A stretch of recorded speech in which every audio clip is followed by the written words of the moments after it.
Hallo, schön, dass ihr wieder da seid. Willkommen zu einem neuen Video. Heute zeige ich euch mal so ein paar Favoriten, die ich hier so in den letzten Wochen für mich entdeckt habe. Das sind ganz unterschiedliche Sachen. Ich hoffe, ihr habt dabei Spaß.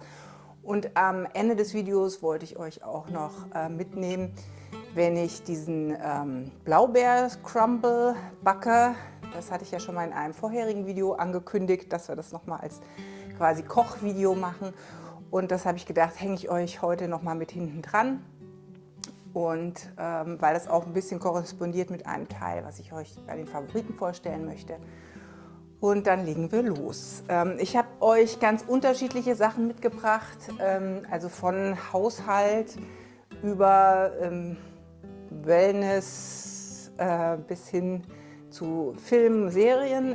Ja, ich hoffe, dass euch das Format so ein bisschen gefällt. Schreibt mal drunter, ob es gut ist, dann könnten wir das vielleicht so ein bisschen etablieren. Wir wohnen jetzt etwas über 6 Monate hier in Norwegen, für die, die es noch nicht wissen.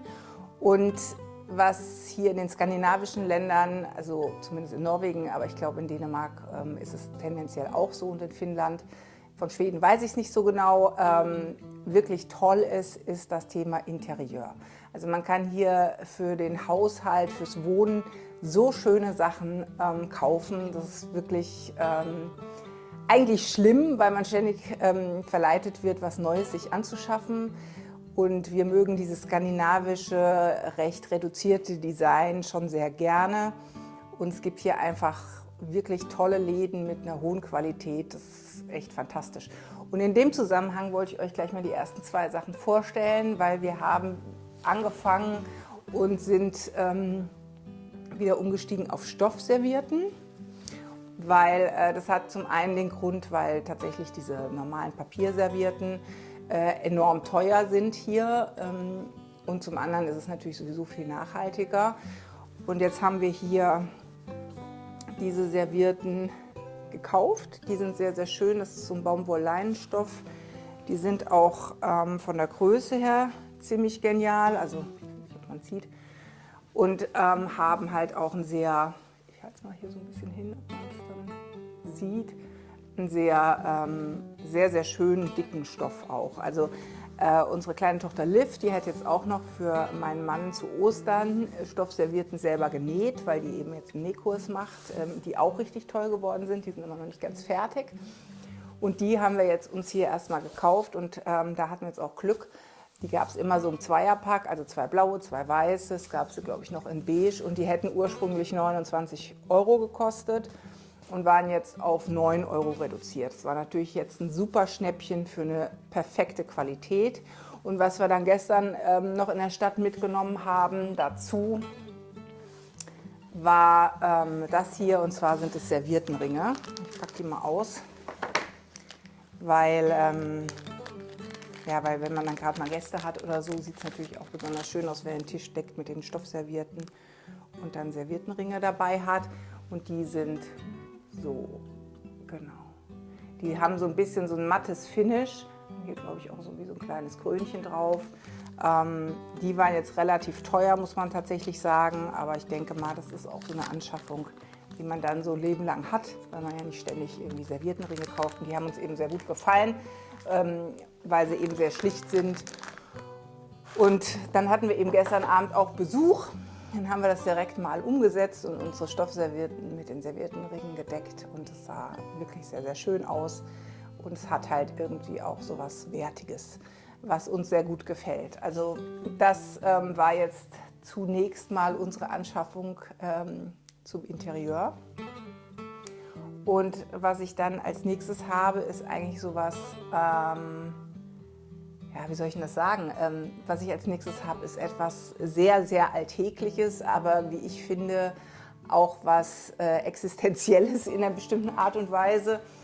Ich schreibe sehr gerne Bullet Journal und mache auch sehr viel handschriftlich, weil ich im Grunde genommen mir Sachen viel besser merken kann, wenn ich es handschriftlich schreibe. Das heißt, wenn ich jetzt mir irgendwie was überlege oder irgendwie ein Webinar mache oder sonst was, mache ich mir immer schriftliche Aufzeichnungen, weil es für mich dazu führt, dass ich besser zuhören kann, während ich schreibe und mir dann auch über mein Schriftbild Sachen viel besser merken kann.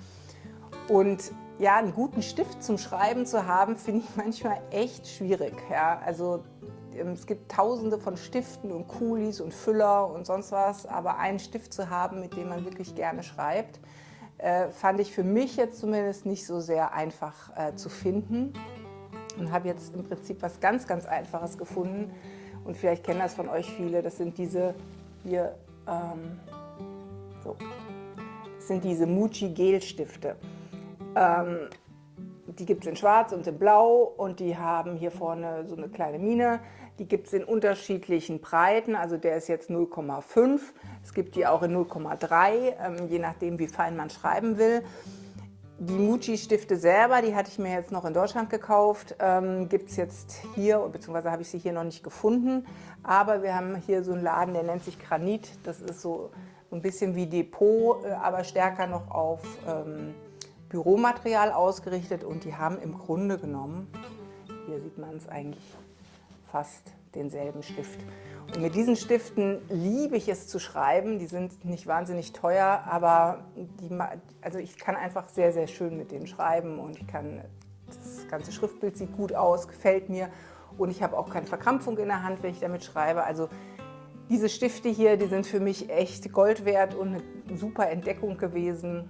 Und ja, wer vielleicht auch viel handschriftlich macht, vielleicht ist das ein Tipp, weil ich es eben wirklich nicht so einfach finde, einen guten Stift zu finden, der eben sich leicht betätigen lässt. So, was ich dann noch für euch habe, ist was im Bereich ätherische Öle. Und ich mag die ätherischen Öle. Wir haben hier auch so einen Diffuser stehen. Gerade im Winter finde ich das immer sehr angenehm. Und das Schöne ist, dass meine Yogalehrerin, ich mache ja so einen Medi-Yoga-Kurs hier, also es ist mehr so ein meditatives Yoga. Und meine Yogalehrerin, die macht selbst diese ätherischen Öle, was ich auch richtig schön finde. Und ich mag das immer total gerne, wenn Leute in meinem Umfeld irgendwie selbst was machen oder selbst so ein Business aufbauen und da mit so einem Herzblut reingehen. Und das finde ich immer total schön und mag das auch gerne unterstützen. Also wenn mir natürlich auch die Sachen gefallen. Ja, und die Karianna aus meinem Yoga-Kurs macht eben diese ätherischen Öle und baut die Pflanzen auch in ihrem Garten an, die sie dann darin benutzt. Ja, und die hat jetzt hier, also ihre Marke nennt sich halt Vlinderhagen. Das ist so Schmetterlingsgarten, kann man es quasi frei übersetzen. Und die sind halt auch mit einem sehr, sehr netten Etikett verbunden. Die gibt es hier auch so als Roll-Ons. Also wir haben jetzt hier so ein Roll-On, der sieht oben so aus. Und das ist mit so einem Lavendel drin. Das hier ist so eine Art Wald, nennt sich das Öl, glaube ich. Und es ist mir so etwas herber, ja, wie wenn man halt durch so einen Wald geht. Es gibt dann zu den Ölfläschchen gibt es auch immer noch so eine Pipette. Dann kann man das so für den Körper auch benutzen. Und sie hat auch solche mit Bienenwachs wie so Cremes, die man auch im Gesicht benutzen kann. Und was ich auch richtig schön finde, dass sie dann immer noch solche Karten macht. Also die sind jetzt natürlich auf Norwegisch. Und da stehen dann hinten zum Beispiel auch die Ingredienzen drauf. Und dann ist das einfach sehr, sehr liebevoll gemacht und die Öle sind wirklich fantastisch. Und das war jetzt auch eine sehr schöne Entdeckung. So, vielleicht habt ihr es schon mitgekriegt auf Instagram, ich habe wieder angefangen zu laufen. Ich bin früher, also vor einigen Jahren, relativ viel gelaufen, habe dann auch mal einen Halbmarathon gelaufen und habe das immer eigentlich sehr genossen, dass ich da gut abschalten kann. Das Laufen habe ich leider so ein bisschen verloren. Das lag jetzt daran, dass ich einmal einen Bänderriss hatte und dann eine ganze Zeit pausieren musste. Dann hatte ich praktisch relativ viel Stress in der Arbeit und so Migräne-Thema. Also das, lange Rede, kurzer Sinn. Es war so, dass ich also lange nicht gelaufen bin und jetzt habe ich aber gedacht, okay, ich will es wieder integrieren und habe jetzt wieder angefangen zu laufen. Ich laufe jetzt wieder 2-mal die Woche. Habe mit der Peloton-App angefangen zu laufen. Da gibt es so Lauftrainings für draußen, die so ein Intervalltraining machen, was ich ganz cool finde und für mich jetzt am Anfang auch super hilfreich war. Mittlerweile laufe ich wieder mit meinem Mann zusammen und wir haben auch immer noch so ein Intervallteil, dass wir sagen, wir laufen 3 Minuten, 2 Minuten gehen, 3 Minuten laufen und so weiter. Und ungefähr eine Strecke von 5 Kilometern. Ja, und was ich jetzt natürlich auch wieder brauchte, waren neue Laufschuhe. Ich habe früher immer total gern die Asics gehabt, beziehungsweise auch mal ein paar Brooks. Und jetzt habe ich mitgekriegt, weil mein Mann die ganze Zeit schon läuft, der hatte sich Hoka bestellt. Und dann habe ich gedacht, okay, ich probiere die Hoka mal an und wollte die euch mal zeigen. Und bin sehr begeistert tatsächlich von den Hoka-Schuhen, weil ich das Gefühl habe, die sind jetzt wirklich noch mal ein bisschen innovativer geworden als die Asics, die sich so ein bisschen vielleicht auf ihren Top-Modellen vor 10 Jahren noch ausruhen. Und bei den Hoka-Schuhen finde ich halt super, oder zumindest hier bei diesem Clifton 9, den ich mir jetzt besorgt habe, die haben hier hinten eine relativ hohe Ferse und eine extrem gute Führung in der Ferse. Und das habe ich jetzt auch echt beim Laufen gemerkt, dass es sehr, sehr, ach, jetzt kommt die Sonne raus, schön. Ja, dass das eben sehr hilfreich ist, wenn die Ferse gut geführt ist und der Schuh total gut abrollt, dass das Laufen dann an sich schon mal auch ein Stück weit besser wird.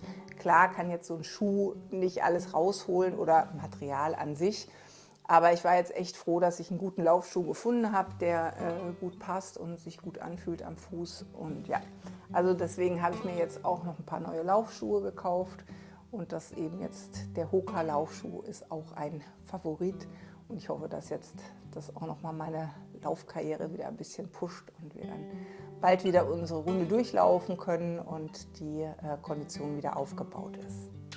Das ist gerade richtig schön mit der Sonne, weil wir jetzt die ganze Zeit hier immer so trüb und teilweise ja noch Schnee hatten. Das ist gerade richtig schön. Ich hoffe, dass das Bild jetzt nicht zu weird wird von der Helligkeit. Ich habe dann noch einen Teil aus dem Bereich Küche. Und zwar habe ich das eigentlich meinem Mann zu Ostern geschenkt, weil der wollte jetzt ein bisschen mehr wieder Kräuter in unser Essen integrieren und so weiter. Und dann haben wir gesagt, okay, dann holen wir so einen Kräuterhäcksler. Und ich bin dann hier in den Elkshop gegangen. Das ist ein Laden, der ist so ähnlich wie Mediamarkt, aber ein bisschen kleiner. Und habe geguckt und die hatten tatsächlich nur ein Teil da. Und das war hier dieses. Ich verlinke euch die Sachen dann auch noch mal unten. Und ich habe da gar keine große Erwartung dran gehabt. Dachte nur so, okay, dann kann er sich seine Petersilie, Schnittlauch, alles Mögliche da drin häckseln. Und jetzt liebe ich das Teil aber selber total, weil es richtig cool ist. Ich habe euch nämlich jetzt auch, das seht ihr gleich in dem Video zu dem Kuchen, ich konnte die Mandeln da drin häckseln. Ich habe jetzt gestern so eine Gemüselasagne gemacht. Da habe ich dann Sellerie, Möhre, Zwiebel, Knoblauch, alles ratzfatz drin häckseln können. Und was ich wirklich total super an dem Teil finde, ist, dass es super einfach sauber zu machen ist. Weil das finde ich immer das größte Problem an den ganzen Küchenmaschinen, dass man sie nicht benutzt, weil man das Gefühl hat, ich benutze die für 2 Minuten und muss dann 10 Minuten die irgendwie abwaschen, ausspülen und sonst was. Also die haben hier so ein Oberteil, wo praktisch das Kabel dran hängt. Das schraubt man dann da drauf. Und da das Oberteil dann eben nicht schmutzig wird, gibt es dann eben hier so einen Aufsatz, der drauf kommt. Und dann ist hier innen drin eigentlich nur dieses Messer. Und hier unten ist so eine rutschfeste Unterlage und das Messer kann man auch rausnehmen. Und letztendlich ist es dann so, dass man dieses Teil, das Messer und das Töpfchen hier einfach ausspült und das war's. Und es kann eben, dann schraubt man das hier zu und man hat hier oben 2 Stufen, 1 und 2. Je nachdem, was und wie intensiv man gehäckselt haben will. Ja, und das ist wirklich, hätte ich gar nicht so gedacht, dass ich jetzt auch so einen Spaß daran habe, das Teil zu benutzen. Das haben wir jetzt richtig oft benutzt schon die Woche und das ist dann, finde ich mal richtig cool, weil ich auch recht unsicher bin am Anfang, wenn ich solche Gerätschaften kaufe, ob wir die dann wirklich nutzen, ob das dann so ein Teil ist, was wir ewig im Küchenschrank stehen haben und keiner benutzt es. Ja, zu guter Letzt habe ich hier noch, das hatte ich euch ja auch schon mal vorgestellt, dieses Trines Werktagsmat. Das ist so ein Kochbuch, ein norwegisches, was ich mir gekauft habe, um auch so ein bisschen mehr Vokabeln noch zu lernen. Diesen Blaubeer-Crumble gemacht. Das zeige ich euch jetzt gleich hier und im Anschluss nach dem Rezept gebe ich euch mal noch ein paar Serien und Filmtipps, die wir jetzt die Tage geguckt haben. bis gleich. Also es gibt jetzt diesen Blaubeerkuchen und dazu gibt es dann eben ein bisschen Vanilleeis und man kann den eben sehr, sehr gut vorbereiten, kann den dann bei kleiner Temperatur im Backofen stehen lassen, dann ist er noch so leicht warm und das Vanilleeis dazu schmeckt also sehr lecker. Dann würde ich sagen, fangen wir mal an. Ja, das hier ist hier von unserem Supermarkt die Biomarke. Die haben diese Tiefkühlblaubeeren und die sind wirklich richtig super. Das sind so ganz kleine Blaubeeren, die einen total tollen Geschmack haben. Und in das Rezept gehören jetzt 400 Gramm. Da in einer Tüte sind 225 drin. Hier ist jetzt noch so eine angefangene Tüte, aber ich denke, das funktioniert ganz gut dabei. Dann ist da drin Butter. Zu den Blaubeeren kommt hier diese Zitrone, ein bisschen abgerieben und Zitronensaft, Zucker und Maisstärke. Und für den Teig gibt es eben, wie gesagt, die Butter, es gibt Weizenmehl, grob gehackte Mandeln und brauner Zucker und ein bisschen Haferflocken. Und das ist eigentlich schon das ganze Rezept, das ist also wirklich nicht kompliziert. Und wir machen das jetzt so, dass ich habe ganze Mandeln gekauft, weil die geraspelten Mandeln gibt es hier auch, aber da kostet so ein Päckchen irgendwie über 6 €. Und wir haben so einen kleinen Häcksler, den ich euch auch nochmal in so einem Favoritenvideo vorstellen wollte. Und damit können wir die Mandeln auch ratzfatz klein machen und da kostet eine Tüte nur 1,50 €. Also man muss manchmal so ein bisschen gucken, um die günstigeren Varianten herauszufinden. Also legen wir mal los.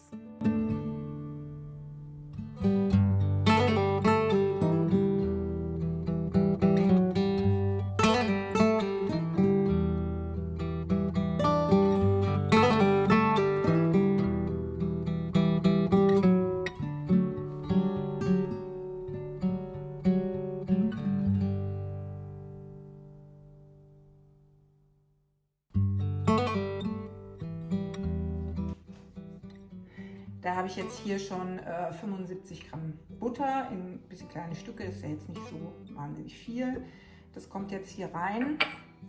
Und dann habe ich, was ich euch vorhin erzählt hatte mit den Mandeln, das sind auch 75 Gramm Mandeln und ich habe die jetzt eben gehäckselt. Ich habe die relativ grob gelassen, weil ich das eigentlich ganz lecker finde, dass das dann so einen Crunch in dem Teig hat.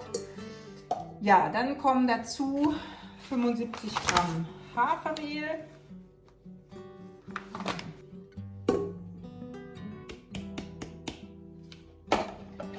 Und dann 50 bis 75 Gramm, da ist jetzt brauner Zucker drin, habe ich aber jetzt nicht, nämlich halt weißen Zucker, ist okay. Also da es jetzt 50 bis 75 Gramm sind, mache ich mal hier so 65, die goldene Mitte. Weil der Teig muss jetzt ja auch nicht wahnsinnig süß sein, weil ja dann die Blaubeeren da drauf kommen und das Eis noch dazu kommt. Ja, und dann kommen noch Haferflocken rein, das sind 50 Gramm. Da ist es jetzt aber so, dass ich tatsächlich den Teig so erstmal verrühre und die Haferflocken erst ganz zum Schluss mit reinmache und die Mandeln auch. Also machen wir das jetzt erstmal in die Küchenmaschine.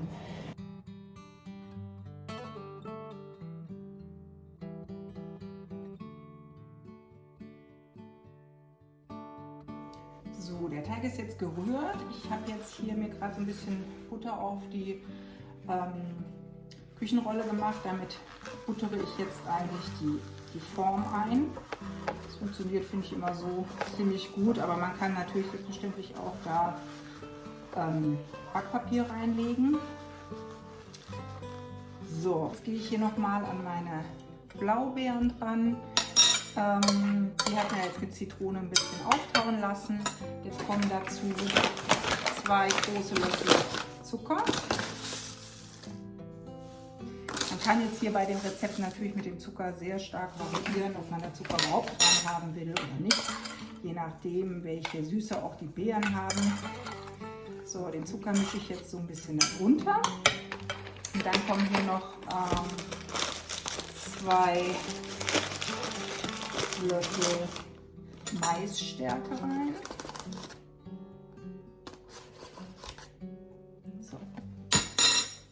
So sieht es dann aus. Ich verrühre es jetzt noch mal ein bisschen. Die Maisstärke bindet natürlich dann so ein bisschen die Beeren. könnte man jetzt theoretisch auch noch ein bisschen Mehl nehmen, wenn man das lieber mag. So, und wie ihr seht, ist das echt ein total easy Rezept, weil jetzt kommt hier meine Form. Da mache ich jetzt die Blaubeeren rein.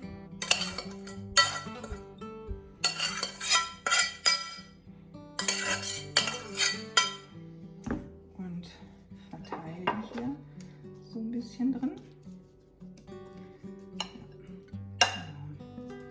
Und das ist jetzt hier halt auch dafür gedacht, dass man jetzt nicht tonnenweise diesen Kuchen isst, sondern eben mit einem Vanilleeis oder eben einer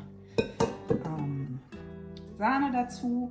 Und jetzt habe ich hier den Teig, den ich jetzt praktisch so als Streusel da drauf gebe. Und dadurch, dass die Mandeln ja jetzt so ein bisschen breiter gehackt sind, werden die dann auch so ein bisschen braun.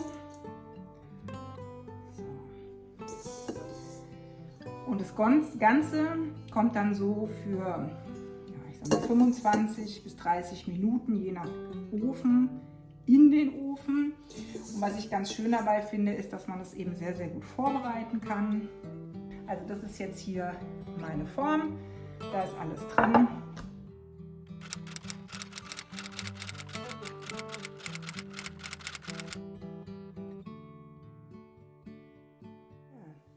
Zum Thema Serien und Filme wollte ich euch noch ein paar Favoriten mitgeben. In meinem letzten Video habt ihr ja schon ein paar Buchtipps bekommen.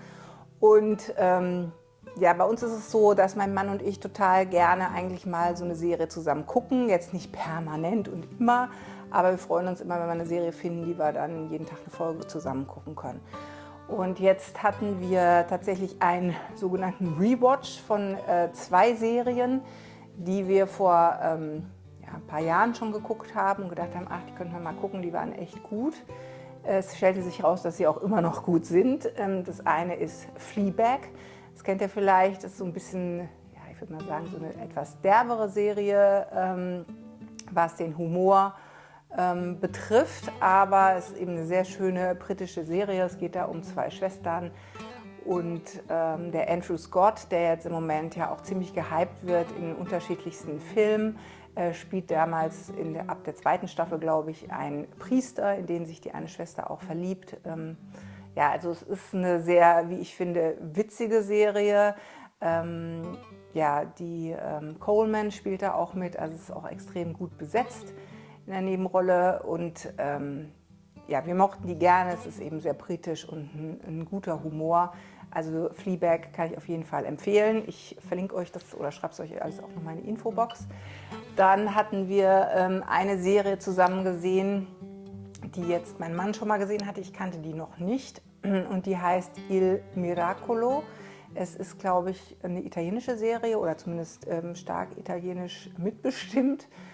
Das Wunder. Und da geht es um eine blutweinende Madonna.